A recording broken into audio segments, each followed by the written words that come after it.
देंगे। फ्रेशर की जॉब है, सैलरी भी 60,000 करीब है और वैकेंसी का नंबर भी अच्छा है और दिल्ली में भी पोस्टिंग है और साउथ वालों के लिए भी पोस्टिंग है, तमिलनाडु में भी पोस्टिंग है, दिल्ली में भी पोस्टिंग। नमस्ते भाइयों, क्या हालचाल है आप सबके और आप सबको गुड मॉर्निंग। आज अपन वैकेंसी की बात करेंगे। फ्रेशर की जॉब है, सैलरी भी 60,000 करीब है और वैकेंसी का नंबर भी अच्छा है और दिल्ली में भी पोस्टिंग है और साउथ वालों के लिए भी पोस्टिंग है, तमिलनाडु में भी पोस्टिंग है, दिल्ली में भी पोस्टिंग है और सैलरी भी काफी अच्छी है और अपेयरिंग वाले भी फिल कर सकते हैं इस फॉर्म को। तो वीडियो ढंग से देखना, विदाउट स्किप करके देखना। आपको ये फॉर्म ऑफलाइन मोड से भेजना है। क्या डेट है, लास्ट डेट, और अभी टाइम है काफी, और एड्रेस भी बता दूंगा, तो उस एड्रेस पे आपको भेजना है। ढंग से देख लेना। और कल मैंने एक यूपी का वीडियो डाला था जिसमें यूपी की वैकेंसी आई थी, उसमें एपीओ की वैकेंसी भी थी और उसमें सब रजिस्ट्रार की भी थी जो लॉ वाले भर सकता है, असिस्टेंट लेबर कमिश्नर की भी थी और लॉ ऑफिसर की वैकेंसी भी थी। तो कुछ बच्चे बोलने लगे सर इसमें लॉ का तो सिलेबस है नहीं, मेंस में है शायद, 2 पेपर आएंगे, ऑप्शनल पेपर है उसमें लॉ का आएगा। बात यह है कि सिलेबस क्या है। मेरा काम है कि आपको वैकेंसी बता दूं लॉ की। उसमें बहुत सारी वैकेंसी आई थी, डिप्टी कलेक्टर की भी आई थी, डीएसपी की भी आई थी और भी कई वैकेंसी थी। मैंने उसके बारे में बात नहीं करी। लॉ की वैकेंसी बताइए, मैं बता भी सकता हूँ, मेरा चैनल है, मैं कोई भी वैकेंसी बताऊं, बट मेरा चैनल लॉ से रिलेटेड है, इसलिए लॉ की इंफॉर्मेशन देता हूँ, आपके बेनिफिट के लिए देता हूँ। कई किसी भी यूट्यूबर ने अभी तक वो वैकेंसी का वीडियो नहीं डाला था। जब मैंने डाला था उससे पहले आप चेक कर सकते हो, यूट्यूब पे किसी ने भी नहीं डाला था। तो आपको अगर एक इन्फॉर्मेशन मिल रही है मेरे चैनल के थ्रू, तो उसका फायदा लो, पॉजिटिव वे में लो। सिलेबस कुछ भी हो सकता है, आपका मन है कि आप फॉर्म फिल करो नहीं करो, वो आपके ऊपर है। मेरा काम है आपको बताना कि कोई वैकेंसी आई है लॉ की, आप फिल कर सकते हो, ये डेट है, ये ऑप्शन है आपके पास, एलिजिबल हो तो फॉर्म फिल कर लो। एक्सपीरियंस वाली आ रही है तो वही बता देता हूँ, साउथ में, नॉर्थ में हो, ईस्ट में हो, वेस्ट में हो। तो हर चीज को पॉजिटिव में लेना चाहिए, बट आपका मन है, उसका मैं कुछ कर नहीं सकता। अब इस वैकेंसी की बात कर लेता है। देखो ये वैकेंसी कहाँ आई है, ये फोटो देखो आप। सबसे पहले national company law appellate tribunal में आई है। 13 दिसंबर 2023 का नोटिफिकेशन है। पोस्ट का नाम क्या है, लॉ रिसर्च एसोसिएट इन national company law appellate tribunal, purely contractual basis पे। बात कर लेते हैं कितनी वैकेंसी है इसमें। देखो ये LRA 20 वैकेंसी है, total post principal bench New Delhi में। ठीक है, मैं कह रहा था आपको इनिशियली, न्यू दिल्ली में भी है और तमिलनाडु में भी है, चेन्नई में 4 वैकेंसी है। ठीक है, कॉन्ट्रेक्चुअल बेसिस पे है। ये मत सोचना कि कॉन्ट्रैक्ट बेसिस पे हम क्यों ज्वाइन करें। एक बार जॉब हाथ में ले लो, फिर आप अपनी ड्रीम जॉब के लिए परस्यू करना आगे। जैसे आपकी जुडिशरी है, लॉ ऑफिसर की है, एपीओ है, जो भी आपकी इच्छा है, पर जॉब हाथ में होना चाहिए, आपका इनकम सोर्स आपके पास होना चाहिए। उसके बाद टेंशन फ्री रहते हो, आप पढ़ाई भी ढंग से करते हो और कोई टेंशन नहीं रहती, परिवार वालों को भी कोई टेंशन नहीं रहती, आप अपना काम कर सकते हो। आपका इनकम सोर्स होना बहुत जरूरी है। ये आप अगर अभी यंग हो, थोड़े 21-22 साल के हो, 23 साल के, तो अभी आपको समझ में नहीं आ रहा होगा। जो 27 से ऊपर हो गया उनको समझ में आ रहा होगा, इनकम सोर्स बहुत जरूरी है। कमेंट करना अगर आप मेरी सहमत रखते हो इस बात से, इनकम सोर्स होना जरूरी है, इस पे कमेंट करना जरूर आप। अब बात करते हैं पीरियड की, मतलब कॉन्ट्रेक्चुअल बेस 1 साल के लिए, एक्सटेंड भी हो सकता है और ये आपको निकाल भी सकता है नोटिस देके।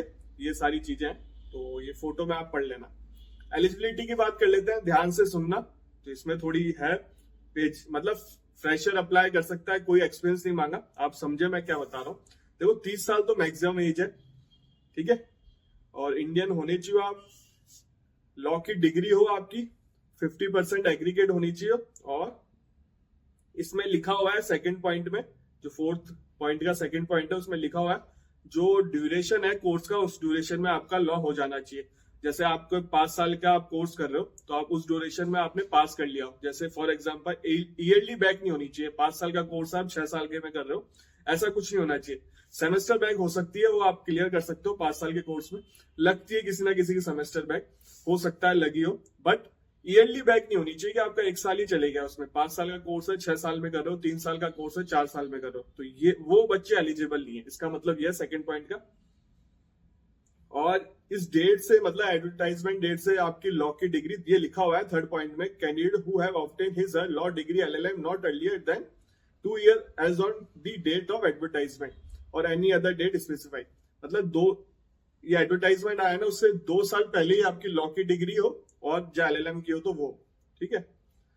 और इसमें लिखा हुआ है हाँ देखो, आप अपीयरिंग वाले फॉर्म फिल कर सकते हैं। Candidates studying in 5th year और 5 ईयर इंटीग्रेटेड लॉ कोर्स और 3rd ईयर, ये लिखा हुआ है, course after graduation in any stream will also eligible to apply subject to furnish proof. मतलब आपको प्रूफ फर्निश कर, मतलब प्रूफ देना पड़ेगा जब आप ज्वाइनिंग के पे जाओगे, जब आपको बुलाया जाएगा डॉक्यूमेंट वेरिफिकेशन में, तब आपको देना पड़ेगा। तो अपीयरिंग वाले फॉर्म फिल कर सकते हैं। अगर आप रेगुलर कोई कोर्स कर रहे हो, LLM PhD, तो आप फॉर्म फिल नहीं कर सकते, एलिजिबल नहीं हो। जहां आपको रेगुलर अटेंडेंस चाहिए तो आप फॉर्म फिल नहीं कर सकते। ये नॉलेज होनी चाहिए कंप्यूटर की और कंपटीशन लॉ की, ये बाकी सारी चीजें लिखी हुई है। मोटा मोटा मैं आपको समझा दूं, लॉ की डिग्री होनी चाहिए। अभी आपने पेपर दे दिया, आपका रिजल्ट अभी आया नहीं है, तो भी फॉर्म फिल कर देना। और 50% एग्रीगेट होनी चाहिए, और ड्यूरिंग कोर्स आपने कंप्लीट कर लिया हो, जो भी टाइम पीरियड है उसका, उस कोर्स में आपने कर लिया।